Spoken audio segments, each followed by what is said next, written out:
ചെറിയ ഉത്തരം. വീട്ടു നമ്പർ 0, അച്ഛൻ്റെ പേര് ABCD EFGHIJK LMN OPQR STUWXYZ. കുഴപ്പമില്ല, വളരെ നന്നായി.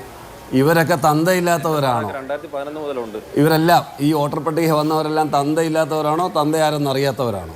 ഇലക്ഷൻ കമ്മീഷൻ ഒന്ന് പറഞ്ഞു തന്നാൽ മതി. ഇന്ത്യൻ പൊതുസമൂഹത്തിൽ സ്വകാര്യതയാണോ പ്രശ്നം, സുതാര്യതയാണോ പ്രശ്നം? ഇലക്ഷൻ കമ്മീഷൻ്റെ മുന്നിൽ അവിടെ എന്താ നഗ്നതാ പ്രദർശനം വല്ലതും നടക്കുന്നുണ്ടോ? പോളിംഗ് ബൂത്തിൽ CCTV പുറത്തു വിട്ടാൽ 45 ദിവസം കൊണ്ട് എന്തിനാ CCTV വോട്ടിംഗ് നടന്നിട്ടുള്ള ബൂത്തിലെ ഡിലീറ്റ് ചെയ്യുന്നത് എന്തിനാ? ശരി, ശ്രീ അനിൽ ബോസ്, ഇത്രയും സുതാര്യമായ ഒരു ഏർപ്പാടിനെയാണോ നിങ്ങൾ എതിർക്കുന്നത്? പെട്ടെന്ന് ചെറിയ ഉത്തരം. ചെറിയ ഉത്തരം. വീട്ടു നമ്പർ 0, അച്ഛൻ്റെ പേര് ABCD EFGHIJK LMN OPQR STUWXYZ. കുഴപ്പമില്ല, വളരെ നന്നായി. ഇവരൊക്കെ തന്തയില്ലാത്തവരാണോ? 2011 മുതലുണ്ട്. ഇവരെല്ലാം ഈ വോട്ടർ പട്ടിക വന്നവരെല്ലാം തന്തയില്ലാത്തവരാണോ, തന്തയാരെന്ന് അറിയാത്തവരാണോ? ഇലക്ഷൻ കമ്മീഷൻ ഒന്ന് പറഞ്ഞു തന്നാൽ മതി. ഇന്ത്യൻ പൊതുസമൂഹത്തോട് ഒരു മര്യാദ വേണ്ടേ എൻ്റെ അഭിലാഷേ? ഞാൻ ഇത്രയും ആ ഭാഷാപ്രയോഗം നടത്താൻ എനിക്ക് ഇഷ്ടമുള്ള ആളല്ല, എങ്കിലും ഞാൻ നടത്തിയതാണ്. ഞാൻ പർപ്പസ്ഫുള്ളായി നടത്തിയതാണ്, ഒരു സംശയം വേണ്ട. നിങ്ങളൊന്ന് ആലോചിച്ച് നോക്കിയേ, ഈ നമ്മുടെ നടു റോഡുകളിൽ മുഴുവൻ കടകളിലും പെട്ടിക്കടകളിലും വഴിയോരത്തും മുഴുവൻ CCTV ക്യാമറ വെച്ചിരിക്കുക.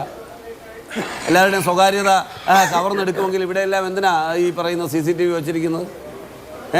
സ്വകാര്യതയാണോ പ്രശ്നം, സുതാര്യതയാണോ പ്രശ്നം? ഇലക്ഷൻ കമ്മീഷൻ്റെ മുന്നിൽ അവിടെ എന്താ നഗ്നതാ പ്രദർശനം വല്ലതും നടക്കുന്നുണ്ടോ? പോളിംഗ് ബൂത്തിൽ CCTV പുറത്തു വിട്ടാൽ 45 ദിവസം കൊണ്ട് എന്തിനാ CCTV വോട്ടിംഗ് നടന്നിട്ടുള്ള ബൂത്തിലെ ഡിലീറ്റ് ചെയ്യുന്നത് എന്തിനാ? അത് അവൈലബിൾ അല്ല എന്ന് പറയുന്നത് എന്തിനാ? അവിടെ നഗ്നതാ പ്രദർശനം നടക്കുന്നില്ലെന്ന്. ഇന്ത്യയിലെ ഓരോ പൗരരും അവരുടെ വോട്ടവകാശം രേഖപ്പെടുത്താൻ വരികയാണ്.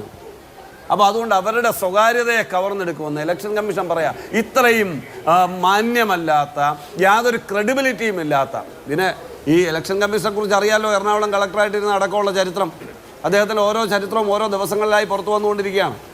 അപ്പോൾ നക്കാപ്പിച്ചയ്ക്ക് വേണ്ടി മുട്ടിലെഴയാൻ മടിയില്ലാത്ത ആളുകളെയൊക്കെ പിടിച്ച് ഈ കസേരയിലിരുത്തി കഴിഞ്ഞിട്ടാണ് ഇന്ത്യൻ ജനാധിപത്യത്തെ പച്ച മലയാളത്തിൽ പറഞ്ഞാൽ വ്യഭിചരിച്ചു കൊണ്ടിരിക്കുന്നത്. മനസ്സിലായില്ലേ? വ്യഭിചരിച്ചു കൊണ്ടിരിക്കുന്നത്. എടാ, ഇത് ലക്ഷോപലക്ഷം ആളുകൾ അധ്വാനിച്ച് ജീവൻ സമർപ്പിച്ചുണ്ടാക്കിയ ഒരു രാജ്യമാണ്. അങ്ങനെയുള്ളൊരു രാജ്യത്ത് ലോകത്തിൻ്റെ നെറുകയിൽ എക്കാലവും മാനമുയർത്തി നിന്നിട്ടുള്ള ഈ രാജ്യത്തിൻ്റെ ഏറ്റവും വലിയ സംവിധാനമാണ് ഈ വോട്ടിംഗ് സമ്പ്രദായവും ജനാധിപത്യ ക്രമവും.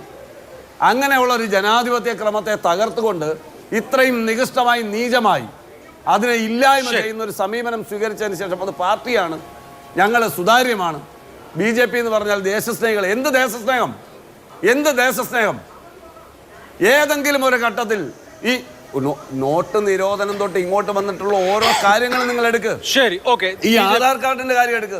ശരി, അങ്ങനെ ധാരാളം വിഷയങ്ങൾ. പക്ഷെ നമുക്ക് സമയത്തിന്റെ പരിമിതി ഉണ്ട്, അതുകൊണ്ട് ഞാൻ ഇടപെടുക.